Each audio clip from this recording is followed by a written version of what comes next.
Alrighty, welcome everyone to another Settling Scores guide. This is Battleclade 2025.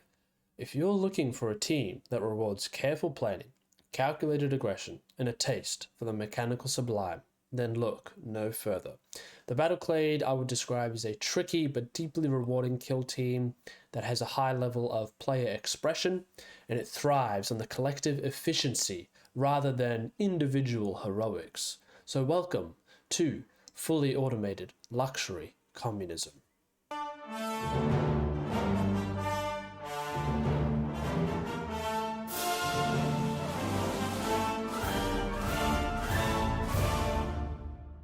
This is a 10 operative team. It can be built with one box, but I would look at getting another flamer or another basic servitor to replace the medic in melee matchups, since the medic really won't be able to help you in those matchups. I would aim to build each gun servitor. So I have them on the screen here. We have the arc rifle and the heavy bolter. Both of these are integral to the team, so I would look to having most of them set up. I would describe this team as a tricky toolbox range team. There is some melee in the team, but it is positioned and designed with a defensive mindset. And this is also a mid to advanced difficulty team. It can be described as big brain team or big brain plays. It's rewarding, but it does require some knowledge about planning, sequencing, coordination, and definitely staging. Something to know before investing in the team is that they are a 5-inch move and a 4-up save, except for the 2 leaders. So that does leave you with 8 operatives with 5-inch move and 4-up save. To some, that can be quite a big turnoff, but the team's faction rules kind of make up for that, and its synergy makes up for its 5-inch move and 4-up save. So that is something to be aware of, that the team kind of actively is designed to make up for those deficiencies. And right now, the Battleclade really struggling to melee teams, so things like Raveners, Goremongers, Deathwatch teams that have a lot of melee outfits into them. These are teams that can be really difficult for the Battleclade to overcome, especially when they come in and start tearing down through the wrecks.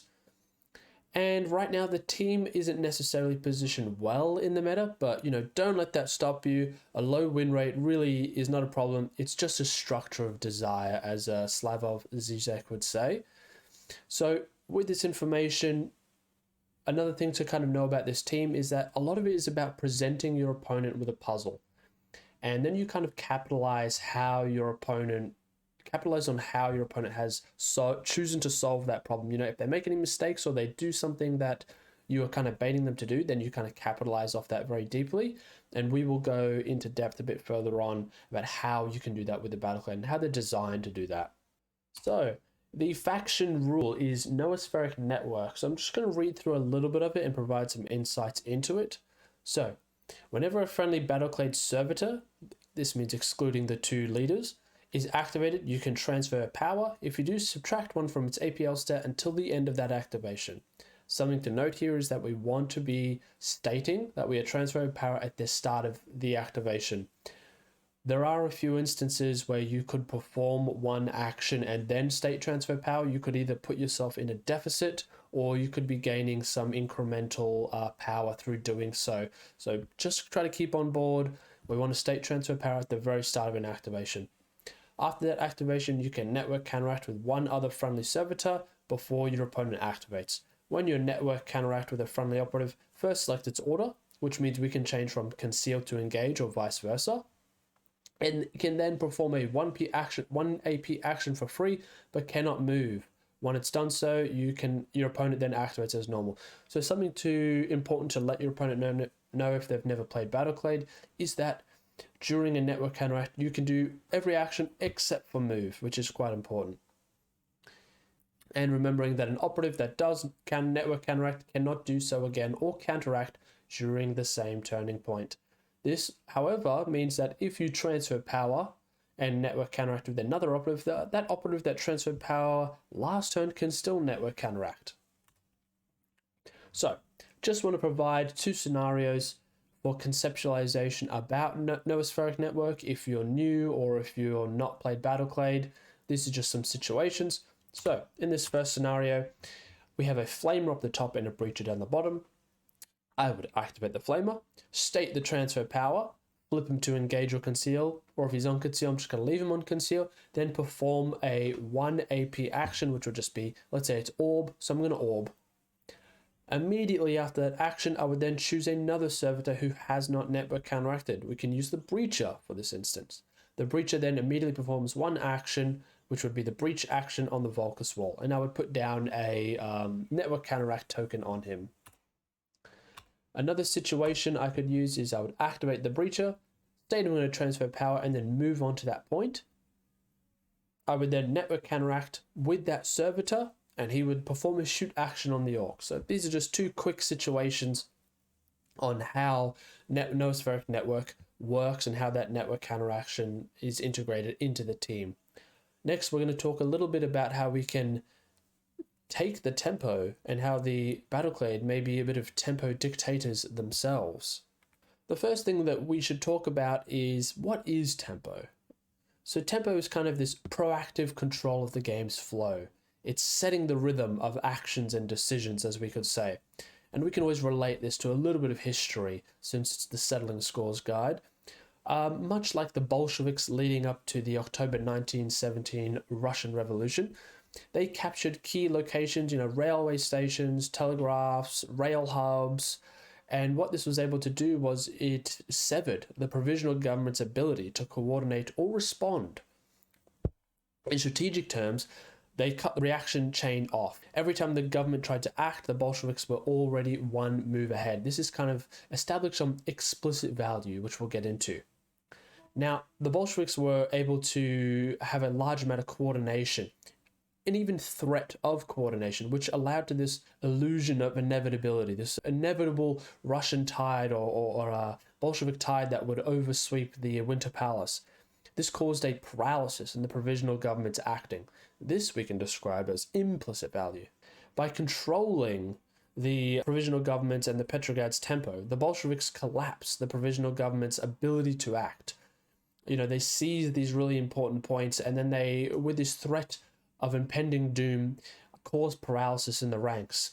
The storming of the Winter Palace was really the culmination of the tempo dominance by the Bolsheviks.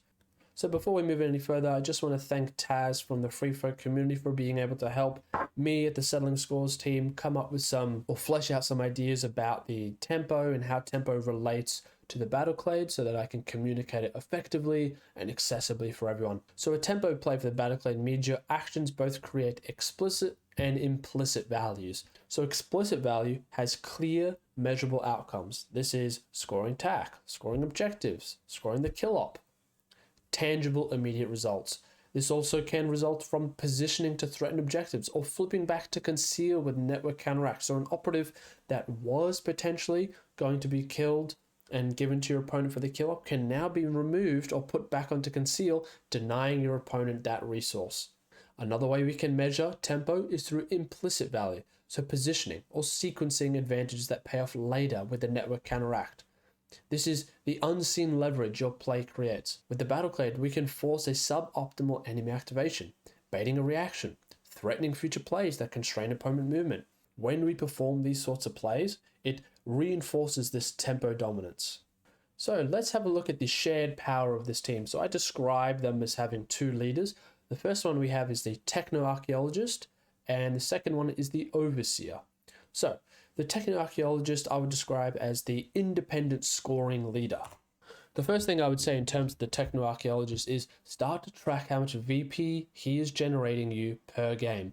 So keep track of that in a notebook, write it down somewhere, because he should be generating value through his abilities, which we'll touch up upon. His first ability is Seeker of the Divine Arcana. In the strategic gambit phase, you can immediately change his order from engage to conceal, which is great if in the last turning point you have positioned him quite aggressively and maybe you lose initiative, you can flip him to conceal.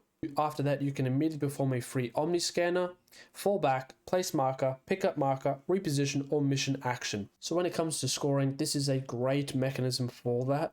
He should be out there tapping objectives, picking up mission markers, moving on to enemies. His next ability is Omni Scanner. This lets you hand out a ceaseless token to one enemy operative either within 8 or visible to him, and all your weapons for the team have ceaseless against them for the rest of the game. This is especially useful for elites. For Omni Scanner, you should be able to get around 4 scanner tokens onto elites by the second turning point if you're prioritized doing them in the strategic gambit phase and on your turn when they activate. Now, talking a little bit more about Seeker the Divine Arcana, this is a great scoring mechanism for the Techno-Archaeologist and for your team. Like I said before, he acts independently from the team, so he can't network counteract and he can't really interact with the other team except for giving Thesis out. We can move them onto objectives at the beginning of turning points. We can position him aggressively at the very end of a turn. In this instance, if we lose initiative, we can then fall back towards our deployment zone, then change his order if need be so. If we win initiative, we can slingshot him even further for some good shooting, because his weapon is quite devastating, especially against elites, or if opponents are bunched up together with his 1-inch. So just be mindful of using this piece as a way to score victory points. Try to keep him alive, but really develop your play with him and keep a record of what you're scoring with them. The second leader is the Overseer. So this is the team support leader, or really the faux Necron leader. So this operative has 2 key abilities, one of them being Noospheric Spur, which allows them to command an operative within 6 inches to dash. Their second ability is Network Override, which effectively just lets them network counteract immediately. And you can do this as your second AP and then continue your activations with the Overseer if you so wish. A unique play you can make with this operative that Necron players have done for a while is dash them up, then command them to shoot or perform some sort of action, which can generate a lot of value when this operative is just sitting back. That's why the comms device can be a unique equipment choice for them, because it extends that range out by another 3 inches. I also like to reference the Order Proxy, who's kind of the Overseer's little son. So he acts as a comms device for the Overseer, so anything the Overseer can command, he can do it through the Order Proxy. This allows some really interesting plays in terms of splitting up the team. You can have the Overseer on one side of the team, the Order Proxy on the other, and you're still able to have a decent bubble range to all servitors to command them to Noospheric Spur or to Network Override with them. For unit types, we have our gun servitors. So 2 of these, we have our Heavy Bolter and Arc Rifle. These are amazing sources of damage. They are dash-only profiles, but since we're Battleclade, that isn't so much of an issue, since we can effectively reposition dash and then network counteract at any point in time to fire their weapons. Or through the Overseer, we have some synergy with dashing them around a corner or through some terrain piece on Vulcus and then asking them to shoot. So quite interesting profiles. They're very good and really good reliable sources of damage once we start getting all of these buffs in to counteract that 4+ to hit. And as you notice as well, they have that Claw 3 attacks on 4/4/5 Brutal. That's a pretty good defensive tool, or a great way to guarantee some form of damage on a low health operative. And it can be quite harmful for, say, human operatives or elf operatives to just come charging into, especially with Brutal. So if they don't roll great, you can still threaten a kill with the Augmented Claw. Next up, we have the Combat Servitors. So you'll be running 3 to 2 of these depending on your loadouts. I just wanted some time to really mention the Igniter. So this is 4 attacks on 2s, 4/4, range 6, saturate, torrent 1. An amazing profile. 4/4 damage is like pretty wild chip damage, especially on ITD. We're getting lethal 5+. Placing them up to, say, a Deathwatch unit. If you're able to hit all 4 of your shots, that's still 4 damage. With the network counteract, that's 8 damages of chip just through 1 unit, which is pretty great if they save everything. The next up we have is the Melter Gunner, which is 4 attacks on 4, 6/3, range 6, dev 4, piercing 2. A really threatening unit with the Battleclade. So this requires quite significant play. People are going to be really wary of the Melter Gun, especially in the hands of the Battleclade. And what you really want to be looking out for is trying to trade as efficiently as possible. So really aiming for as many kills as you can get with that Melter Gunner, or really threatening elite operatives with the Melter Gunner is a great choice. And remembering, since it's Battleclade, with this Melter Gunner, we can out-activate our elite opponents, stage up this Melter Gunner aggressively, activate them. We might have to move dash them. Then last activation, activate the Overseer, dash them even further if need be. So that's something like 11 inches. And if the Overseer is still in range, he can command them to shoot, or another servitor can network counteract to get him to shoot. Next one I want to highlight is the Order Proxy, or the spotter of the team. So this provides saturate, to all visible operatives to this servitor, which is great, especially for things like Nemclaw or Raveners.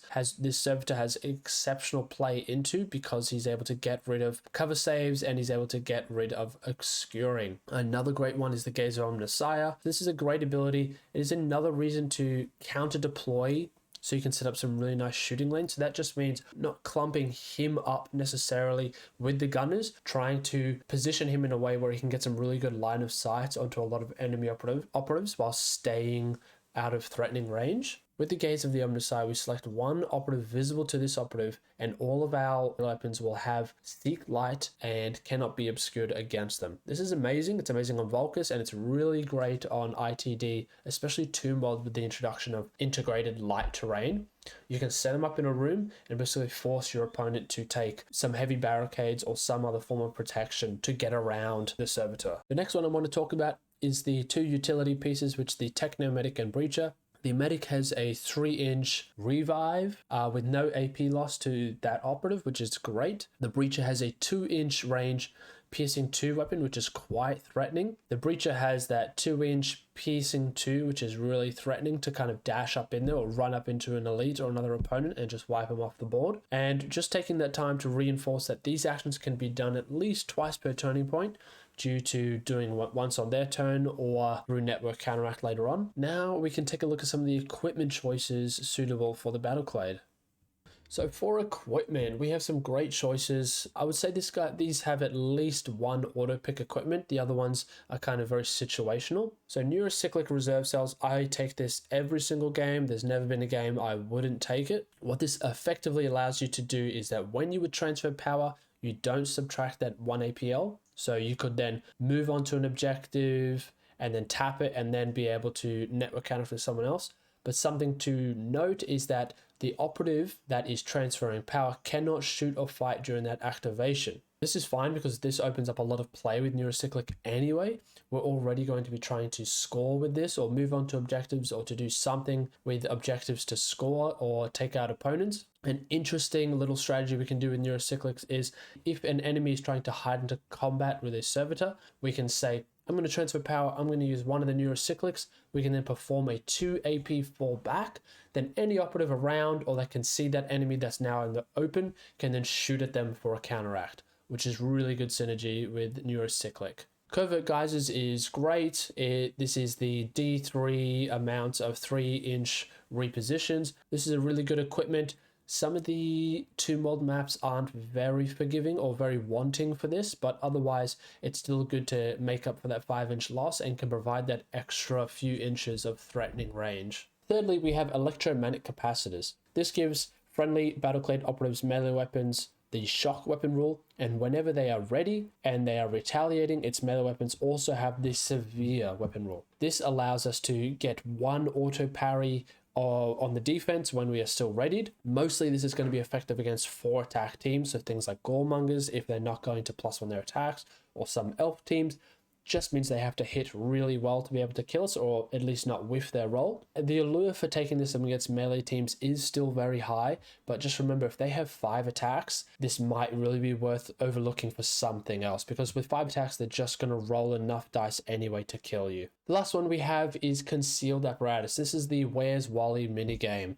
So this allows us to relocate all of our servitors, or at least our Battleclade servitors and the gun servitors, to different positions at turning point 2, provided we haven't used any of their weapons. So if you've positioned your melter gunner on one side of the map and the flamer on the other, and you want to swap their position on turning point 2, you can do that. This one is a bit harder to set up. I don't really use this one. I have used it a couple times against Raveners because you don't really know where they're going to be, and if they leave a guy on their home objective, I might swap a flamer on that flank for a melter gunner to really threaten that position. But otherwise, Concealed Apparatus is the one I take the least, unfortunately.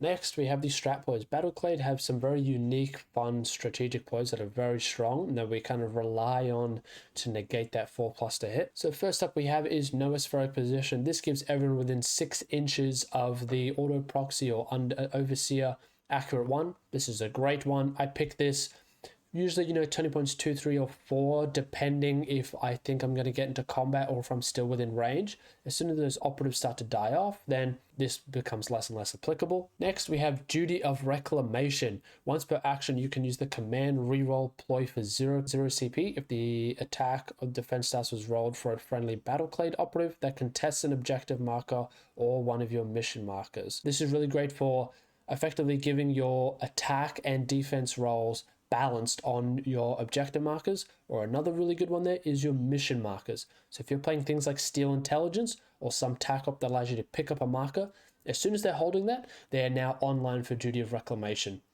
So this is a must take when on objectives, and depending on your tac op selection, if the operatives are holding mission markers. As we can start to see here, the play style will vary depending on the tac op choice. It'll influence your play style. Lastly, we have Incantation of the Iron Soul.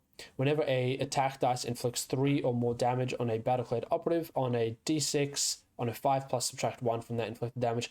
This is rough. I don't always take it. It's just really good against 4/4 damage profile weapons due to the 8 wound servitors. I'd say this is probably a really good pick against Exaction Squad or some elf teams with their elf weapons. So that's kind of where I find it applicable. One I didn't really mention is just Prioritize Acquisition, which is just stock standard. Okay, for Firefight Ploys, we have Servile Surrogacy. This is our get down Mr. President for the Overseer and Techno Archaeologist, since they are both tech priests. So within a shoot or fight action, we can make someone else take it within 3. This can set up some really unique plays with the medic. If we're getting shot, we can put that onto a operative 3 inches away. And if that medic is also within 3 inches of the operative now being shot, we can revive them. So you can do some cool bubble chains with that. Just be mindful if it's the fight action, if they have double fight or anything like that, just be prepared not to try to lose 2 operatives from using Servile Surrogacy if they fight again. Next, we have System Exorcism. This is kind of a purge, so we can just remove some sort of rule effect. So for Nemclaw, we can remove that Vox Screamer. For Plagues, we can remove Poison. For Phobos, we can remove that scanner thing that makes us delay. It's really good to just deny your opponent some resources or to deny them being able to slow you down. Remote Access is definitely one of my most used Firefight Ploys. This allows one of the tech priests or the 2 leaders to tap an objective within 4 inches or open a door within 4 inches. This creates limitless amounts of plays and opportunities and different play styles that you can explore. Lastly, we have Autopheric Supplication. This just negates piercing for one of the tech priests upon shooting. Just remember, the card does say at the start of the roll attack dice set. That means you cannot use this after the dice has been rolled, which is a bit of a bummer. So it's a bit of a gamble.